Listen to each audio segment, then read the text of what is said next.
2014 से 399 almost 400 cases जो है लगाए गए हैं। उस टाइम इसको जो है सही माना गया और ये लॉ स्क्रैप नहीं हुआ, बट दैट वाज 62, उसको हो गए अभी तकरीबन 60 साल। तो अभी टाइम है एक वाइब्रेंट डेमोक्रेसी के लिए। कहीं हम फॉल्स नेशनलिज्म में तो नहीं जा रहे हैं? क्या हम समझते हैं पैट्रियोटिज्म और नेशनलिज्म में फर्क?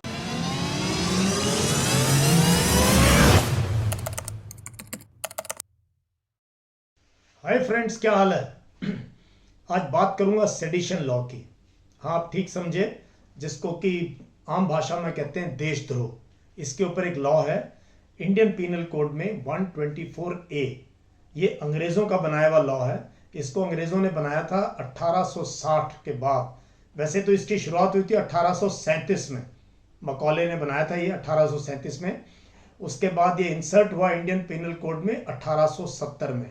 1860 में होना था लेकिन गलती से कर नहीं पाए, उन्होंने फिर अमेंडमेंट करके इसको इंक्लूड किया।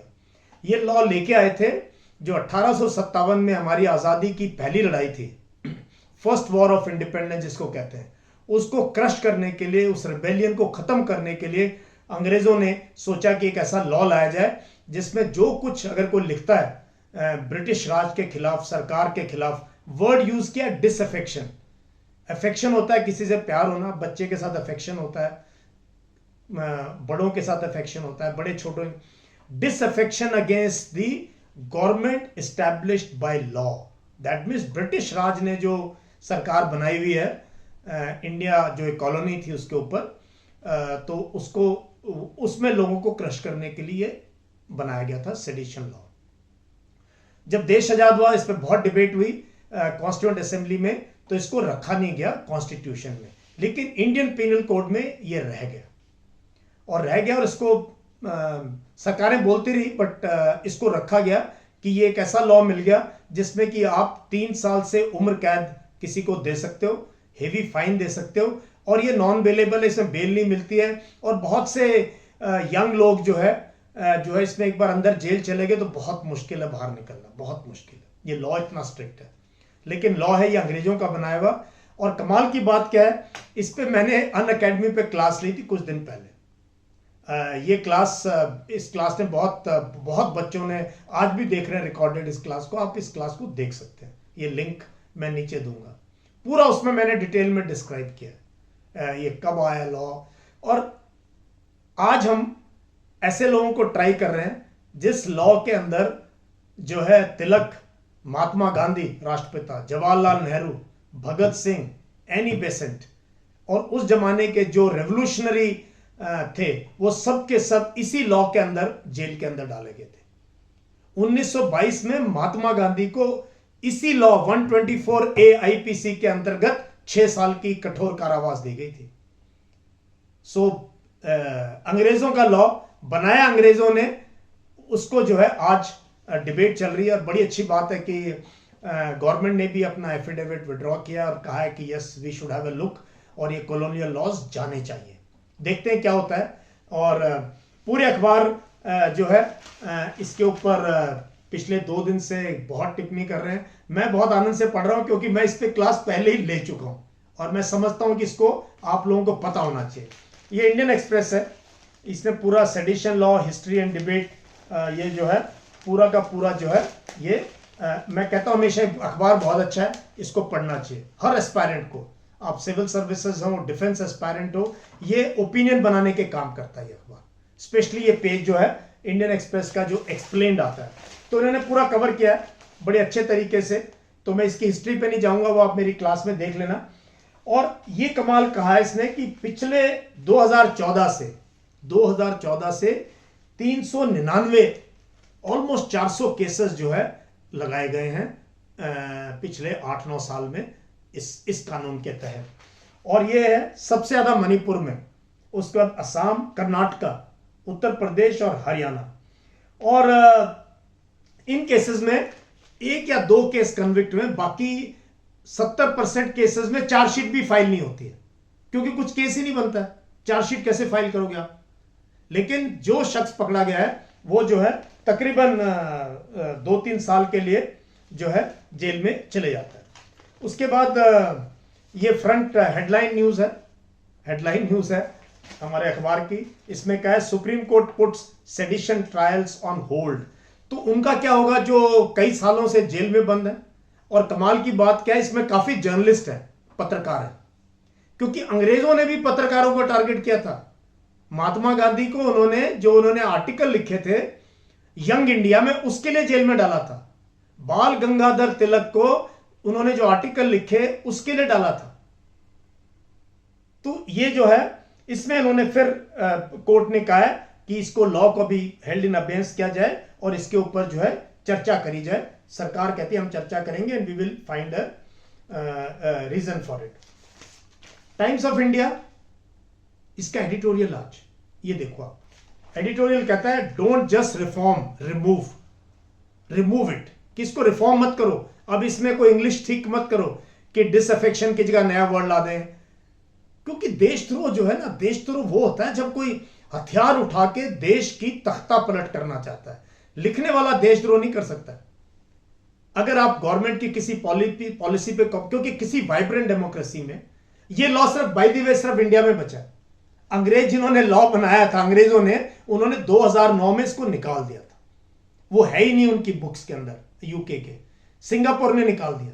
बाकी भी किसी देश में ऐसा लॉ आज के दिन डेमोक्रेसी में नहीं है। तो उन्होंने बहुत अच्छे से एक्सप्लेन किया है एडिटोरियल के अंदर। उन्होंने कहा है कि इसको रिफॉर्म मत कीजिए, इसको चेंज मत कीजिए, इसको निकाल दीजिए। टाइम आ गया है कि इसको स्क्रैप कर दिया जाए, निकाल दिया जाए।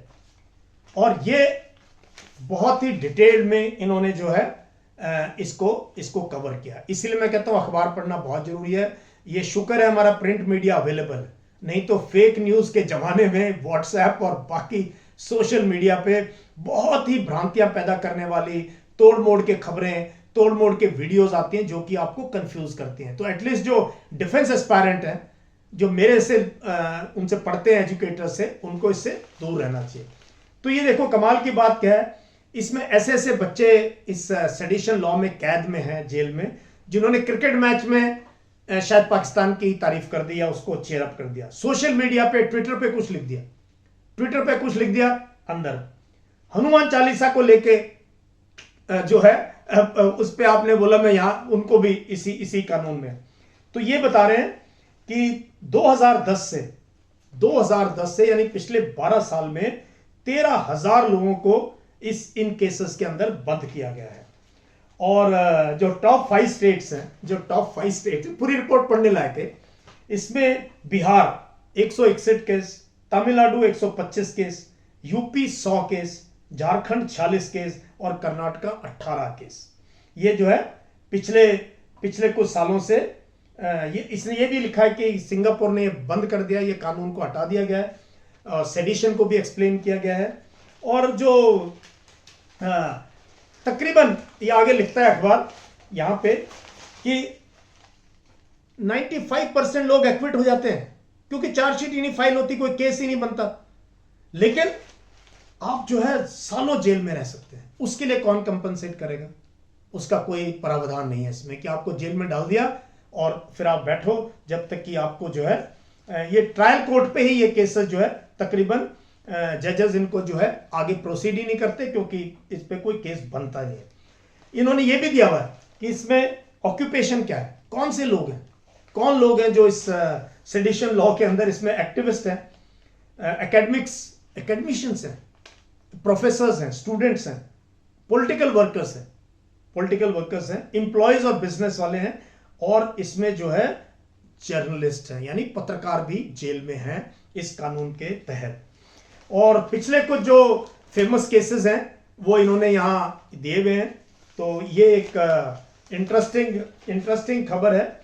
और इस पे एक्चुअली डिबेट होनी चाहिए पार्लियामेंट के अंदर, और कैसे हिस्टोरिकली ये जो है केस बनते रहे हैं और लोगों को इसमें डाला गया। और इसमें कोई ये कंटिन्यूअस है 1951 से लेके अभी तक। 62 में इस पे एक बहुत बड़ी जजमेंट आई थी 5 बेंच कोर्ट की, सुप्रीम कोर्ट की, Kedarnath versus union of India case की। अनफॉर्चुनेटली उस टाइम इसको जो है सही माना गया और ये लॉ स्क्रैप नहीं हुआ। बट दैट वाज 62, उसको हो गए अभी तकरीबन 60 साल। तो अभी टाइम है एक वाइब्रेंट डेमोक्रेसी के लिए, जो है ऐसे लॉज, ऐसे ही हमारे पुलिस लॉज हैं, 1861 का हमारा पुलिस एक्ट, ऐसे हमारे सिविल सर्विसेज के लॉज हैं। तो काफी मैं इन चीजों पे मैं अपने एस्पायरेंट्स के लिए क्लासेस ले चुका हूं। आप मेरी स्पेशल क्लासेस देखिए अनअकैडमी पे, आपके काफी हद तक आइडिया जो है क्लियर हो जाएंगे। सो फ्रेंड्स, ये चीजें बहुत जरूरी है, हम इन चीजों पे डिस्कस करें, डिबेट करें और इसको पहचानें कि कहीं हम फॉल्स नेशनलिज्म में तो नहीं जा रहे हैं। क्या हम समझते हैं पैट्रियोटिज्म और नेशनलिज्म में फर्क? ये मैंने वीडियो बनाई थी शुरू में, बहुत शुरू में, जब अपना मैंने यूट्यूब चैनल लॉन्च किया था। अगर आप इस वीडियो को देखेंगे आप समझ जाएंगे कि फर्क क्या है। जो पैट्रियट है वो अपने देश की पॉलिसीज, देश में जो हो रहा है उसको क्वेश्चन करता है और करना चाहिए डेमोक्रेसी में। लेकिन नेशनलिस्ट थोड़ा सा उसका ये होता है कि नहीं, जो सरकार ने किया वो सही है, हमने इसको सपोर्ट करना है। बट हम हैं एस्पायरेंट, हम हैं मेंटोर्स, जिसने यंग जनरेशन को जो है आगे की दिशा देनी है। इसलिए हमें समझना चाहिए कि ये ब्रिटिश कानून है। ब्रिटिश ने हमारे देश के स्वतंत्रता सैनिकों के लिए, स्वतंत्रता के देश के जो लीडर थे, उनको इस जेल में बंद किया इस कानून में। तो इस कानून का आज क्या औचित्य है, ये फैसला आप कर सकते हैं। So I enjoyed bringing this video to you, I am sure you liked it. तो अखबार पढ़िए और अपनी जानकारी हासिल कीजिए। थैंक यू, जय हिंद।